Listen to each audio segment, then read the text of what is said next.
नमस्कार, स्वागत है आप सभी का हमारे खास कार्यक्रम मसला में और मैं हूं आपके साथ मुस्कान। हरियाणा के इतिहास, समृद्ध विरासत और संस्कृति की परिलक्षित करने वाला अपना राज्य गीत जल्द ही प्रदेश को मिलेगा। मुख्यमंत्री मनोहर लाल ने शुक्रवार को विधानसभा के शीतकालीन सत्र के पहले दिन इस संबंध में सरकारी प्रस्ताव को सदन में पेश किया। सरकार द्वारा चयनित 3 गीतों को सदन में सुनाया गया, जिस पर सदस्यों द्वारा एक गीत को चुनकर उसे 1 साल के लिए राज्य गीत घोषित किया जाएगा। साथ ही सीएम ने सदन में अविवाहित योजना का भी ऐलान किया है। इसी के साथ कई अन्य योजनाओं का भी जिक्र किया गया। उधर विधानसभा में यमुनानगर जहरीली शराब कांड को लेकर शुक्रवार को जबरदस्त हंगामा हुआ। विधानसभा स्पीकर ने कांग्रेस के काम रोको प्रस्ताव को ध्यानाकर्षण प्रस्ताव में बदल दिया। इस मामले में विवाद इतना बढ़ा कि कांग्रेस ने सदन से वॉकआउट कर दिया। विधानसभा के शीतकालीन सत्र के शून्यकाल के दौरान एलनाबाद के विधायक अभय सिंह चौटाला ने शून्यकाल में बोलते हुए अभय सिंह चौटाला ने कहा कि मुख्यमंत्री ने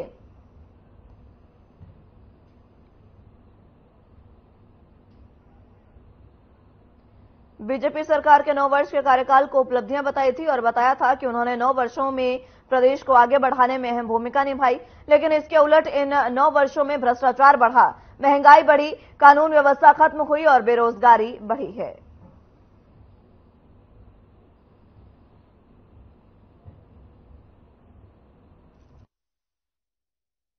विपक्ष के जो मुद्दे उठाए गए थे, सरकार ने किस तरीके से जवाब दिया?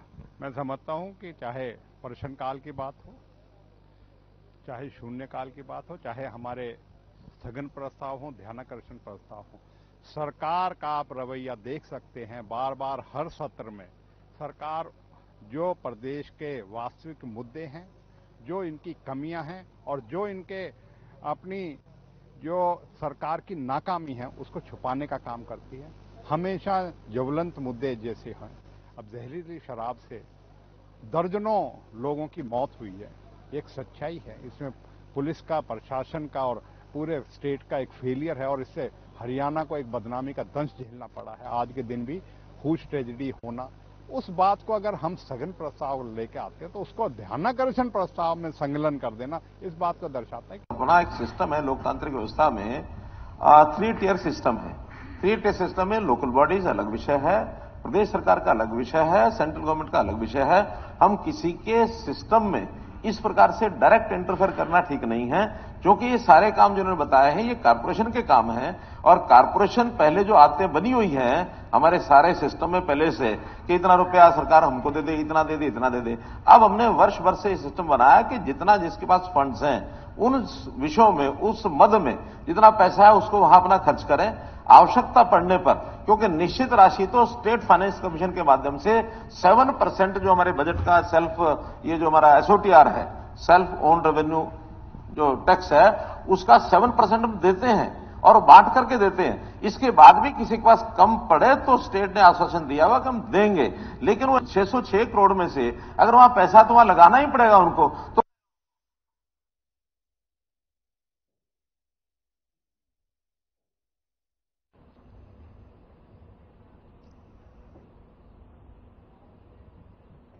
चलिए तो इसी पर चर्चा की शुरुआत कर लेते हैं। तमाम गेस्ट हमारे साथ मौजूद हैं, उनका तारुफ आपसे करवा देते हैं।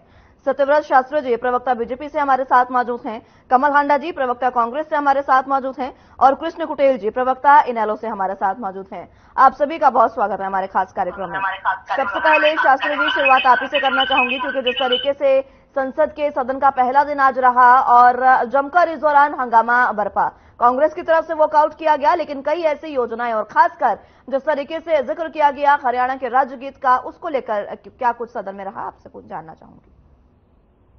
विधानसभा सत्र की ये घटना, आप तो बोलते संसद बोल रहे थे जी। हरियाणा विधानसभा के सत्र में कल मेरी एक डिबेट थी चैनल पर, उस पर भी मेरा एक आग्रह था, विनम्र निवेदन था कि जनता के द्वारा जो टैक्स के रूप में हम सब पर जो खर्च किया जाता है उसके पाई पाई का हिसाब जनता को देना चाहिए और उसके समय का बर्बादी नहीं करनी चाहिए। बैठकर करें, चर्चा करें, 1 बार करें, 2 बार करें, जो व्यवस्थाएं माननीय पीठासीन अधिकारी देते हैं उन व्यवस्थाओं के तहत रहकर आप अपनी बात रखें। बात किस मद के अंदर रखी गई है क्या, ये विषय नहीं आता। बात यह आती कि किसने किस विषय को उठाया और उसके ऊपर सरकार का रवैया क्या है। यदि इस बात को लेकर करेंगे तो जनता के सामने पक्ष और विपक्ष दोनों का शीशा दिखेगा और वो तय होगा कि सरकार क्या कर रही है और विपक्ष क्या कर रहा है। केवल हंगामा करना, वॉकआउट करना, समय बर्बाद करना, ये कांग्रेस की एक पुरानी परंपरा है जिसका पालन ये हर सत्र में करते हैं। इस बार कैसे बाकी रह सकता था और आगे सोमवार को कैसे बाकी नहीं रहेगा, क्योंकि अब ये साल जो है चुनावी साल है। 3 राज्यों के अंदर करारी हार मिली है। उस हार को छिपाने के लिए और उस सारी व्यवस्था को अव्यवस्था दिखाने के लिए जी तोड़ कांग्रेस मेहनत करेगी। कांग्रेस के नेताओं से, प्रवक्ताओं से मेरा निवेदन रहेगा कि आप सब लोग जितनी टीवी पर बैठकर डिबेट करते हैं उससे ज्यादा कहीं आज आवश्यकता है जनता के बीच जाने की और अपनी विश्वसनीयता को स्थापित करने की, कि जिस प्रकार से पिछले 10 साल से निरंतर आपकी विश्वसनीयता पर, आपकी नीतियों पर, आपके नेता पर, आपकी नीयत पर जनता जो प्रश्न चिन्ह उठाती है उसका आप स्पष्टीकरण नहीं दे पाते और फिर आप ईवीएम को या संसद के सत्र के या राज्यों की विधानसभा सत्रों में आप वॉकआउट करते हो, हंगामा करते हो, तो जनता के पास ये दोहरी प्रकार की आपकी गलतियां जाती हैं, जिस कारण से आपकी छवि और धूमिल हो जाती है। ठीक है कमल हांडा जी, कांग्रेस की तरफ से वॉकआउट किया गया और इस बात को लेकर लगातार बीजेपी और सत्तापक्ष तमाम बातें कहता रहा है कि कांग्रेस की आदत हो गई है वॉकआउट करने की, कांग्रेस सदन को चलने नहीं देती है। मुस्कान जी आपको नमस्कार, प्रवक्ता भाइयों को भी नमस्कार, जनता को, दर्शकों को भी मेरा सादर नमन। सियासत की दलदल से कैसे निकलेंगे, सियासत की दलदल से कैसे निकलेंगे? हर साजिश के पीछे बीजेपी जेजेपी वाले निकलेंगे। खूब करो साहेब कोशिश हमें मिट्टी में दबाने की, खूब करो साहेब कोशिश हमें मिट्टी में दबाने की। शायद आपको नहीं मालूम हम बीज हैं, आदत है हमारी बार बार उग जाने की। तो मैं इनकी पहले बातों का जवाब दे दूं। ये कहते हैं विपक्ष का हमेशा काम यही रहता है। मैं ये पूछना चाहती हूँ क्या ये कभी विपक्ष में नहीं थे? और क्या ये मुंह में दही जीएसटी, अब तो जीएसटी लग गया, पहले बिना जीएसटी नहीं लगी हुई थी दही पर, तो क्या ये बिना जीएसटी वाली दही मुंह में जमा कर रखते थे, बोलते नहीं थे? 2-4 रुपए पर इनकी सिंड्रेला मैम सिल्ली सोल वाली वो बैठ जाती थी सड़क पर, प्याज की माला पहनकर बैठ जाती थी। तो ये बात तो ये बिल्कुल ना कहें कि विपक्ष की आदत है हंगामा करने की। जितना आप लोगों ने हंगामा किया, चाहे वो संसद हो चाहे कहीं भी हो, हर जगह आपने हंगामा इतना किया, झूठ इतने बोले हैं कि अब आपकी विश्वसनीयता बिल्कुल आपकी खत्म है। रही बात हमारे 3 राज्यों में हारने की, उसका भी मैं जवाब दूंगी, उसके बाद मैं बात करूंगी। मैं क्या हुआ है, पोस्टल बैलेट जो 2 दिसंबर को खुलने थे 27 को खुले, वो क्यों खुले? और जहां पर कांग्रेस पोस्टल बैलेट में सब में जीत रही थी, हवा भी लोगों से भी बात हुई है, बड़े बड़े पत्रकार मिले हैं, होटलों में गए हैं, ढाबों में गए हैं, वो सब बहुत निराश थे कि कहते हैं हमें तो था कि कांग्रेस आएगी, हम बीजेपी से बहुत परेशान थे। अब आप लोग इतने चरणों में चुनाव करवाते हैं, फिर रिजल्ट लेट करते हैं, उसी दौरान जो है आप सारी घपलेबाजी कर देते हैं। ये मैं आपके मुस्कान जी हर खबर के चैनल के माध्यम से मैं जनता को बताना चाहती हूँ कि ये कहां चीटिंग करते हैं। ये भी कह देंगे कि जी तेलंगाना में क्यों नहीं हुआ, तेलंगाना में आपके ज्यादा आका गए नहीं, वहां पर ज्यादा चक्कर नहीं काटे उन्होंने। ठीक है, अब मैं बात करूंगी कि विपक्ष ने हंगामा क्या किया, हंगामा क्या सवाल उठाए उन्होंने एक्चुअली, जो मैंने पहले ही कहा था और इनका भी पहले ही एक बना हुआ था, इन्होंने एक बना दिया था, एक जिसे कहते हैं माहौल सा बना दिया था कि भाई इन्होंने विपक्ष के सवालों का जवाब ठीक से नहीं देना। और हम लोगों ने भी चैनल के माध्यम से कहा था कि विपक्ष तभी वॉकआउट करता है जब उसको इधर उधर घुमाया जाता है फालतू की बातों के जवाब में। आज जब मैं भी विधानसभा का सत्र का जब मैं देख रही थी लाइव, तो मैं देख रही थी गीता बुक्कल जी का कोई ऐसे ही बेकार सा कोई मामला, पता नहीं 2011 का, अरे आपने पहले क्यों नहीं उठाया, अब चुनाव नजदीक आ रहे हैं और कार्रवाई क्यों नहीं की? सरकार तो आपकी है, 10 साल हो गए, आपने कोई कार्रवाई क्यों नहीं की? नंबर 1। दूसरी बात, जो सवाल पूछ रहे थे अभी मामन, एक नूह के ही शायद वो हैं जो एमएलए हैं, उन्होंने कहा कि उस वहां पर अभी भी 1.5 फुट जल भरा हुआ है नूह के शहर में और वहां के कब्रिस्तान में 32 करोड़ अलॉट हुआ था, जिसमें से सिर्फ 1 करोड़ दिया गया है। जिसकी ये बात करते हैं, बातें ये झूठी करते हैं। इनके जो डिप्टी सीएम है, बिगेस्ट झूठी पार्टी बीजेपी और जबरदस्त झूठी पार्टी इनके साथ मिल गई है जेजेपी, तो वो झूठे आंकड़े दे रहे थे। तो उसमें खड़े होकर हमारे विधायक सवाल नहीं करेंगे तो क्या करेंगे आप मुझे बताइए। फिर अगर जवाब नहीं मिलेंगे सही तो वॉकआउट क्यों नहीं करेगा विपक्ष की? भाई फिर फायदा ही क्या है आपको सत्र बुलाने का? जब आपने करनी अपनी मर्जी है, आपने किसी की सुननी नहीं है, झूठे आंकड़े आपने देने हैं। कांग्रेस झूठे आंकड़े लेकर नहीं आती है, झूठ बोलने की आदत या डीएनए मैं कहूंगी इनका, बीजेपी का, इनका ये स्वभाव है, इनकी आदत बन गई है। चाहे वो चैनल पर प्रवक्ता बोले झूठ, चाहे इनके मुख्यमंत्री बोले, चाहे प्रधानमंत्री बोले। 2 करोड़ की नौकरियां, अच्छा ये वो कह रहे थे पाई पाई का, जैसे आपने कहा ना सत्यव्रत शास्त्री जी, एक बात का जवाब देना चाहूंगी कि जनता के टैक्सेस का जो पैसा आता है पाई पाई का हिसाब देंगे। कभी 4.5 लाख करोड़ का 1966 से लेकर 2014 तक जो है 66,000 करोड़ का कर्जा हुआ। और 1 मिनट रुकिए, कितना काम हुआ, कितनी यूनिवर्सिटीज बनी, कितने स्कूल बने, कितने हॉस्पिटल्स बने। जनता के पैसे पाई पाई का हिसाब देंगे तो 4.5 लाख करोड़ कर्जा कैसे हो गया? वो कहां गया, किसने खाया? क्या है, खीरा कटा है तो आप सब लोगों में ही बटा है, यही बात है ना? चलिए ठीक है, ठीक है, आपके सवालों का जवाब लूंगी मैं शास्त्री जी से, लेकिन उससे पहले कृष्ण कुटेल जी, अगर बात करें इनेलो की तो सदन में जिस तरीके से आवाज उठाई गई अभय चौटाला द्वारा, उन्होंने साफ कहा कि प्रदेश में बेरोजगारी, भ्रष्टाचार, तमाम चीजें काफी बढ़ी हुई नजर आई है। इसको लेकर सवाल किया गया सरकार से, किस तरीके से देखते हैं?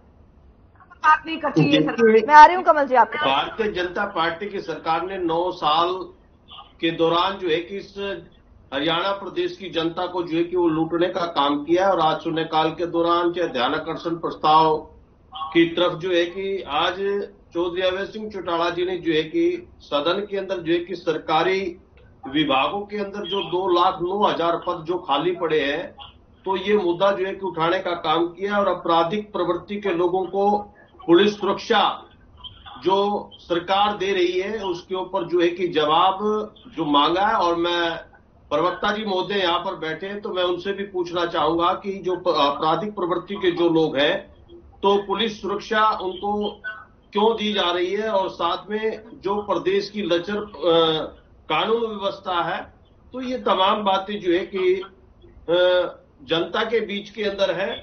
और 9 वर्षों के द्वारा इस सरकार ने भ्रष्टाचार, महंगाई, बेरोजगारी और कानून व्यवस्था जो है कि वो खत्म हुई है। और प्रदेश तभी तरक्की करता है जब उस प्रदेश की कानून व्यवस्था जो है कि वो अच्छी हो।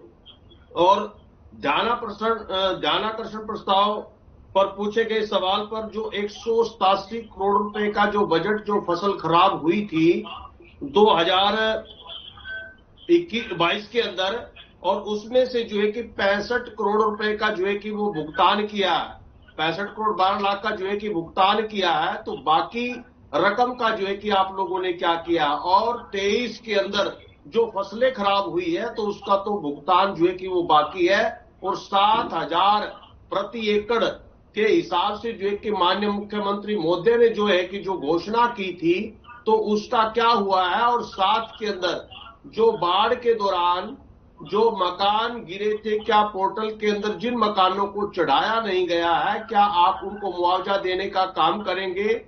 और 7 के अंदर जो है कि आपने जो फसलें खराब हुई है और जो गुलाबी सुंडी की वजह से कपास की फसल को जो नुकसान हुआ है, क्या आपने उसकी गिरदावरी कराने का काम कराया है? तो ये तमाम मुद्दे जो है कि वो जनता के सामने है। और जनता जो है कि चाहती है कि हरियाणा प्रदेश के अंदर जो है कि वो विकास हो और जो है कि हमारा हरियाणा प्रदेश जो है कि वो चमकता हुआ नजर आए। लेकिन यहाँ पर जो है कि बहुत बड़ा जो है कि प्रश्न पैदा हो रहा है। हमारे शिक्षा मंत्री जी से भी आज चौधरी अभय सिंह चौटाला जी ने जो है कि उचाना के अंदर जो प्रिंसिपल जो है कि काफी वर्षों से जो है कि यौन शोषण के मामले, और आपका नारा है कि बेटी बचाओ बेटी पढ़ाओ का, लेकिन आपके जो है कि जो शिक्षक है वही भक्षक जो है कि वो बने हुए हैं, जो रक्षक है भक्षक है। और जो है कि 2005 के अंदर 11 के अंदर भी इसी व्यक्ति के द्वारा जो है कि यौन उत्पीड़न के मामले सामने आए। तो लेकिन सरकार क्या कर रही है? और जो जिम्मेदार व्यक्ति है तो उनका गैर जिम्मेदाराना जो है कि वो बयान दे करके जो है कि वो जनता को बेवकूफ बनाना चाहते हैं और जनता की आंखों के अंदर जो है कि वो धूल झोंकना चाहते हैं। और आज इस हरियाणा प्रदेश के अंदर शिक्षा विभाग के अंदर 71,000 पद जो है कि वो खाली पड़े हैं, पुलिस विभाग के अंदर 21,000 पद जो है कि वो खाली पड़े हैं, और हेल्थ विभाग के अंदर जो है टोटल जो है कि 14,864 और जो स्वीकृति पद है वो 25,000 है। तो यहाँ पर 60% जो पोस्ट हैं वो खाली पड़ी है। तो सरकार क्या कर रही है? आज जो है कि युवा जो है वो विदेश की ओर पलायन कर रहा है, लेकिन सरकार चुप्पी साधे हुए है। लेकिन सरकार ठीक है, आपके तमाम सवालों का जवाब ले लेते हैं शास्त्री जी से। सत्यव्रत शास्त्री जी, चाहे कांग्रेस की बात हो या कुटेल साहब इनेलो से, तमाम सवाल आप पर दागे गए हैं, आपका स्पष्टीकरण तमाम सवालों पर। मुस्कान जी, कांग्रेसी प्रवक्ता कमल हांडा जी ने बजट का विषय समझाया। मुझे लगता है कि मेरा भी विषय नहीं, मैं कोई आधिकारिक रूप से मैं नहीं कहता कि भाई मैं बजट के विषयों को समझने और समझाने वाला हूं। हो सकता है विषय इनके पास हो, लेकिन मैं कुछ बातें आपके इस चैनल के माध्यम से बताना चाहता हूं। काफी लंबे समय से कांग्रेस एक बात कहती, 4.5 लाख करोड़, 4.5 लाख करोड़, हमारे समय में इतना था, तुम्हारे समय में इतना हो गया। काम तो कोई नहीं हुआ। मैं आ रही हूँ कमल जी, एक बार उनकी बात पूरी दीजिए, मैं आ रही हूँ। उनका शायद कनेक्शन पुअर है मेरे ख्याल से। अब जो सरकार, उसका बजट कितना है, और जब सरकार का बजट होता है तो उसके साथ तय किया जाता है कि आप कितना कर्ज ले सकते हैं, उसकी सीमा तय होती है। कोई ऐसा नहीं है कि जो मर्जी ले लिया, जो मर्जी दे दिया। सरकार के सिस्टम है, संवैधानिक और कानूनी प्रक्रियाएं हैं, उसके तहत होता है। कुल बजट का 33% तक कर्ज लिया जा सकता है। और आप सबकी जानकारी के लिए हरियाणा 27% पर है, और बाकी स्टेटों की अपन क्यों चर्चा करेंगे, तो अपने पर आते हैं। पहली बात। दूसरी बात, वो खर्च कहां कर दिया, वो खर्च कहां कर दिया। अरे खर्च के मद होते हैं भाई, कर्मचारियों की तनख्वाह है, जो अपने यहाँ जो सामाजिक सरोकार के साथ जनसामान्य के लिए व्यवस्थाएं है, उनके लिए पैसा होता है। फिर आपका गवर्नमेंट के लिए इंफ्रास्ट्रक्चर के लिए होता है, फिर कुछ जो कर्ज है उसके लिए देना होता है। कि कोई ऐसी बातें बच्चों की जैसी करने कहा खर्च कर दिया। तो 4.5 लाख रुपए का खर्चा आप पूछेंगे और मैं बताऊंगा, तो आपकी डिबेट उसके लिए समय पूरा हो जाएगा।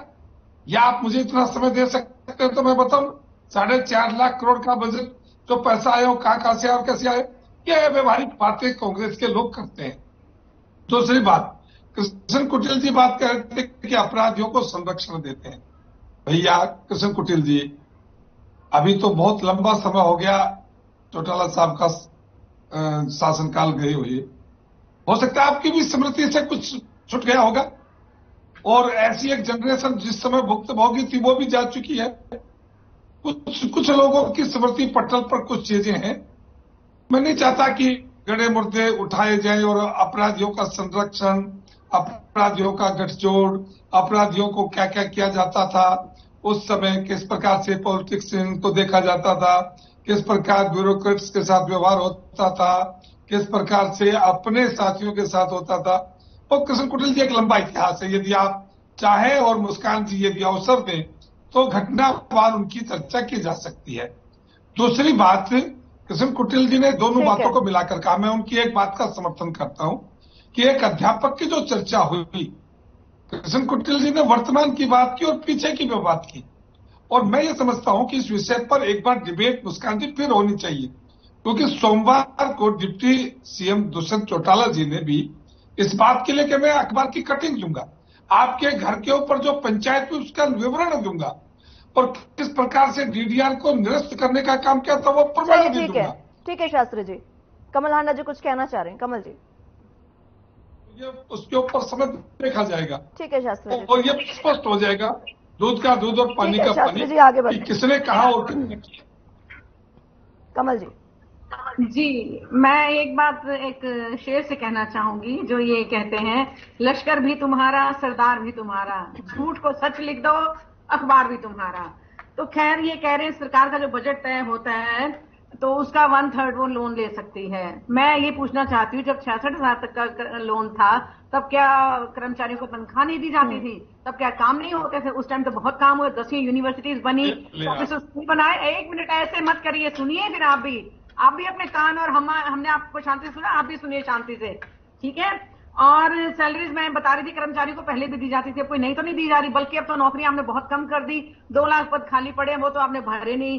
कच्ची नौकरी का एक काम और शुरू कर दिया। मैं जानती हूँ कुछ लोगों को जो 2014 में कॉन्ट्रेक्चुअल बेसिस पर गए थे, अभी तक परमानेंट नहीं किए हैं आपने। ये मैं आपको बता दूं, मैं आपको अगर याद नहीं, जाके चंडीगढ़ सेक्टर 17 में पूछिएगा आप, कितने सारे हमारे जानकार हैं।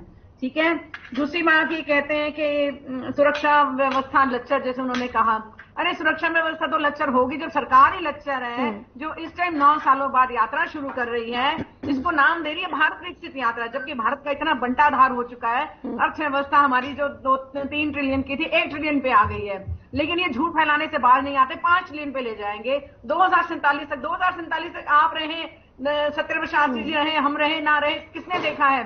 मतलब कि इतना दूर की बात, मतलब वो आप कह दो कि एक तरीके से आपको सब्ज बात दिखा रहे हैं वो। प्रधानमंत्री हो चाहे मुख्यमंत्री हो, 2047 की जो बात करते हैं, अरे आप प्रेजेंट की बात तो कर लीजिए। वर्तमान क्यों हम वर्तमान कहते हैं? Present, why do we call it present? Because it's a gift. जो हमें प्रेजेंट में मिलना चाहिए वो मिल ही नहीं रहा लोगों को। क्यों हर वर्ग जो है, आप देखिए धरने पर बैठ रहा है। आप चुपचाप सुनिएगा, आपको भी चुपचाप सुनना, ठीक है? तो ये पेपर रीडिंग समय नहीं है कमल आना जी, पेपर रीडिंग का समय नहीं है। नहीं, पेपर रीडिंग तो कोई भी आदमी पुस्तक लेकर आएगा और वो पुस्तक पढ़ जाएगा। ठीक है शास्त्री जी, आ रही हूँ आपके पास। कमल जी जल्दी से अपनी बात रखिएगा, समय समाप्त कीजिए, उत्तर दीजिए। हम जो पूछते हैं तथ्यों को गलत कीजिए। ऐसे तो कोई भी आदमी पेपर लेकर आएगा पढ़ने लग जाएगा, तो डिबेट तो पूरी कैसे होगी? मुस्कान जी इसके अंदर सोचना चाहिए, आपको पेपर रीडिंग के लिए बुला रहे हो। क्या काम बेजान चीजों पर पैसा खर्चा हो रहा है। लाइटें लगवा दो पोल्स के अराउंड, जरा वो चेंज कर दिया, वो कर दिया। और तो और एक नया बड़ा घोटाला सामने आया है खिलाड़ियों का 5700 का, जिसमें 2507 जो है फर्जीवाड़े पाए गए हैं, और उसमें उनको पैसे पूसे देने का काम किया। क्योंकि हरियाणा में ये एक बनी हुई है, एक सिस्टम बनाया था हमारी हुड्डा सरकार ने कि पदक लाओ पद पाओ, ये बनाया हुआ था। अब इन्होंने अपने लोगों को कितने कितने पैसे दिए हैं। कमल जी आगे बढ़ते हैं, समय समाप्त हो रहा है। ठीक है, समय समाप्त हो रहा है। कृष्ण कुटेल जी। नमस्कार जी, मेरा अभी जो है हमारे बीजेपी के प्रवक्ता महोदय यहाँ पर बैठे, मेरा उनसे प्रश्न है कि अभी जो जन संवाद कार्यक्रम जो है कि आपकी सरकार के द्वारा चलाए गए हैं और विधानसभा वाइज जो है कि वो जन संवाद कार्यक्रम चले हैं, तो लेकिन घरोंडा विधानसभा के अंदर गांव मोदीपुर के अंदर जो है कि आपके विधायक के द्वारा जो है कि जन संवाद कार्यक्रम लगाया गया, और उसके अंदर जो है कि जिस व्यक्ति का मकान वहां पर गिरा और उसने जब सवाल को उठाया तो आपके विधायक का जवाब था कि राजनीति ना करें। और लेकिन जब काफी बैसा बसाई के साथ जो है कि तमाम लोगों को पता था कि इस व्यक्ति का जो है कि वो मकान गिरा है, और जब बातचीत हुई और जब सचिव से बातचीत की गई तो सचिव का जवाब था कि खजाना ही खाली है तो हम क्या करें। तो लेकिन ये जो है कि आप लोगों का जो जवाब होता है जनता को जो है कि वो निराशाजनक जो है कि वो जवाब मत दे, चलिए ठीक है, ठीक है, करने का जवाब आप लोग मत दे। दूसरा जो है कि आपके ठीक है कुटेल जी, समय समाप्त हो रहा है, मात्र 15 सेकंड मेरे पास है। शास्त्री जी जल्दी से जवाब दीजिएगा। कुटेल जी आपकी बात होगा, जल्दी से। मेरा निवेदन रहेगा कि उनकी बात को मैं स्पष्ट नहीं सुन पाया, लेकिन यदि वो मेरे व्यक्तिगत फोन नंबर पर बात करेंगे तो मैं कृष्ण कुटेल जी आपकी बात का आश्वासन पूर्वक बात करूंगा। और जहां तक विधानसभा सत्र की बात है, ठीक है, मैं सबसे निवेदन करूंगा कि आप सब समय समाप्त हो चला है। बहुत बहुत शुक्रिया आप सभी का हमारे साथ जुड़ने के लिए और चर्चा हमारे साथ करने के लिए। लेकिन जिस तरीके से सदन में आज एक बार फिर से वॉकआउट हुआ और काफी हंगामेदार ये सदन रहा, इस बीच 2 दिनों का अभी कार्रवाई और बाकी है, उसमें क्या कुछ खास रहने वाला है वो देखना होगा। फिलहाल के लिए मेरे साथ बस इतना ही। नमस्कार।